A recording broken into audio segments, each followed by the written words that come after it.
Salut à toi, amoureux de football. Ce que tu t'apprêtes à voir est ma chronique audio mensuelle pour l'émission de radio Il va y avoir du sport, animée chaque semaine par l'équipe du Dynamo de l'Escaut. Tu trouveras plein d'infos et les habituelles sources en description. N'hésite donc pas à y aller y faire un tour, ainsi que le partager, commenter, liker, t'abonner, pour soutenir mon travail ainsi que celui de cette association. Je te souhaite donc un bon épisode et te dis à bientôt pour de nouvelles aventures footballistiques. Bonjour à toutes et à tous, je m'appelle le blaireau des surfaces et j'ai 5 minutes pour vous parler de culture foot et de culture et de foot et même de Montréal. Je ne suis pas le plus grand fan qui soit de la MLS, mais s'il y a bien une équipe dont j'observe régulièrement les résultats, c'est bien l'Impact Montréal. Qu'un club francophone puisse gagner un jour le championnat de foot nord-américain serait une chose qui m'emplirait d'une profonde joie. L'Impact n'est en effet pas n'importe quelle franchise car... Attendez, excusez-moi, je n'arrive pas à relire mes notes. Bon, vite, Wikipédia. Impact de... Mais quoi ? Mais quoi ? Mais qu'est-ce que c'est que cette... merde ? Mais pourquoi ? Pourquoi ? Bon, excusez-moi, chers auditeurs, mais je viens d'apprendre une terrible nouvelle, qui m'accable autant qu'elle m'horrifie. La direction du club montréalais a décidé de changer radicalement l'image de la franchise. Désormais, on ne doit plus dire Impact de Montréal, mais Club de foot Montréal. Et le fier emblème à la fleur de lys qui ornait les maillots bleus et noirs des joueurs a été remplacé par un anus. Voilà, désolé, je vois pas d'autre façon d'appeler ce truc. Ah, vous me croyez pas ? Vous me croyez pas ? Eh ben, allez voir, maintenant, tout de suite. Maintenant, là. J'attends. Ouais, bon, mauvaise idée, le gag visuel à la radio. À noter pour plus tard. Et voilà, je vais être obligé de vous le décrire. Bon, imaginez une sorte de flocon de neige. D'ailleurs, en anglais, ça se dit snowflake, qui est utilisé au Canada comme une insulte. C'est l'équivalent de mauviette chez nous.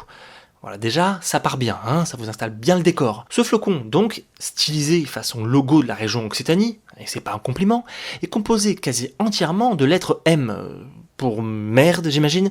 Ah non, pardon, ça forme des flèches pour évoquer le métro de la ville. Ah bah oui, c'est doublement pertinent, oui. Déjà parce que quand on pense à cette ville, on l'associe automatiquement à son métro, bien sûr, et puis le rapport avec le foot est évident, c'est clair, n'est-ce pas ? Attendez, oui c'est bon, il y a quand même de toutes petites fleurs de lys, symbole du Québec, mais j'ai dû prendre une loupe pour les voir. Rien que ça, c'est tout un symbole. Pour ce qui est des couleurs, le gris fade et triste des M vient magnifiquement gâcher les noirs et bleus traditionnels du reste. Et vous voulez savoir comment la direction justifie son crime ? Voilà ce qu'ils ont dit. Pour avoir un impact, il faut enlever le nom impact.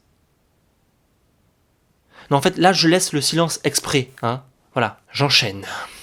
Si vous me suivez sur ma chaîne YouTube, ou lors de cette chronique mensuelle, vous le savez, ce n'est un secret pour personne, la symbolique me passionne, et le sujet des emblèmes des clubs revient régulièrement dans ce que je propose. J'en avais déjà parlé, les emblèmes faisaient dans le passé référence aux armoiries, à l'héraldique. Aujourd'hui, ils deviennent des logos commerciaux insipides, de vulgaires vignettes d'appli. La symbolique dans les emblèmes d'aujourd'hui n'a pas disparu, mais elle est loin d'être explicite et parlante. Elle n'existe plus que dans les discours creux des marketeurs responsables de ces horreurs. Et ouais, ce sont bien les dirigeants qui sont à blâmer, et bien entendu, pas les supporters, enfin, plutôt les partisans, comme on dit là-bas. Car, et ce n'est pas très original, ils n'ont bien entendu pas été consultés pour ce changement. Ce n'est visiblement pas le genre de la famille Saputo, fondatrice du club en 1992. S'il y a certes un petit côté Montpellier Eurosport Club dans l'histoire de sa fondation, la comparaison s'arrête là. L'Impact n'accède en effet en MLS qu'en 2012, sans jamais la gagner jusque-là, et connaît ses deux meilleures saisons en 2015 et 2016. Il a vu évoluer en son sein d'ailleurs quelques beaux noms, Drogba, Bakary Sagna, Oyongo, Pizzi, Divayo, Simon, Rod Fanny ou encore aujourd'hui Thierry Henry. C'est un club spécial, car il a joué un rôle dans le développement du foot au Québec. Aujourd'hui, sport le plus pratiqué avec presque 200 000 joueurs actifs. Il est le club des Québécois. C'est pourquoi son recentrage de son emblème sur la seule ville de Montréal a été très critiqué. Je n'avais jusque-là pas abordé le sujet des noms des clubs, mais je trouve que ça méritait pourtant que je m'y penche. Un club de foot qui décide de s'appeler club de foot, est-ce que ça va être la nouvelle tendance ? Changer de nom, pourtant, semble a priori moins choquant que changer d'emblème, surtout si le nom n'est pas chargé symboliquement et culturellement. En MLS, ces changements sont fréquents, et on oublie qu'en Europe aussi. Mi-janvier d'ailleurs, c'est l'International Milan qui a changé son nom pour devenir, accrochez-vous bien, l'Inter Milan. Vous l'avez pas vu arriver celle-là, hein. Et ouais, il trouvait que ça faisait plus international. Waouh, quelle originalité. Autre exemple, son rival du Milan AC a changé en tout 6 fois d'appellation dans son histoire. Et Arsenal, quant à lui, 3 fois. Finalement, très peu de clubs n'ont pas changé, à un moment donné, leur nom. Que ce soit des changements de nom ou d'emblème, ils ont en commun de refléter cette tendance des clubs de foot à se muer en marque, et à se débarrasser d'encombrants et alambiqués symboles et ou patronymes qui seraient non exportables à l'étranger. Gagner des parts de marché, augmenter sa visibilité et son marketing à coup de rebranding, c'est cela que font les clubs de football. Enfin, les clubs de foot. Et bientôt, les clubs tout court. Et je vous laisse donc avec ces questions métaphysiques. C'est tout pour moi, c'était le blaireau des surfaces pour vous servir. Je vous donne donc rendez-vous le mois prochain pour un nouveau voyage footballistique. Ciao, tabarnak.